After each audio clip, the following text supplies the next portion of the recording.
Tara. Yan ang caption ni Beyonce sa kanyang latest update po o latest post po sa kanyang social media account na Blow Up Mga Mima. Yes, mga Mima, so kung makita natin, kasama niya itong si Jessica Soho, no?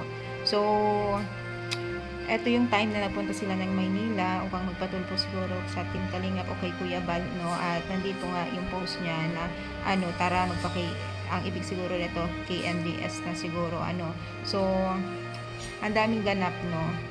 Before siguro o after nito, nakapagpa-picture sila sa mga ilang kilala din sa GMA, no? At ito yung isa sa mga nagkalato na viral na baka daw magpapaki-MJS din itong si Beyonce. So parang malabo din yan, mga Mima, no? Kung involved pa rin sa Team Kalingap po yung pagiging story niya, di ba? So malabo yan na magpaki-MJS kasi dapat involved dyan ang Team Kalingap kasi nakilala siya bilang sa Team Kalingap at umahon sila bilang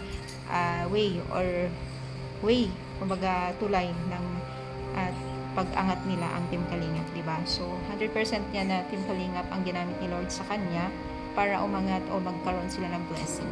Tama ko dyan. So yun nga, no? As of now, mainit pa rin po yung balita o yung mga usap-usapan po about po sa kanya tungkol sa pagpapatulpo niya, at syempre may mga iba-ibang dahilan din siya at wala siya isang salita lang na basta marami siyang dahilan. So kaya naman nababas din siya at nalilito ang mga netizens sa kanyang mga dahilan sa Team Kalingap ang pag-alis niya.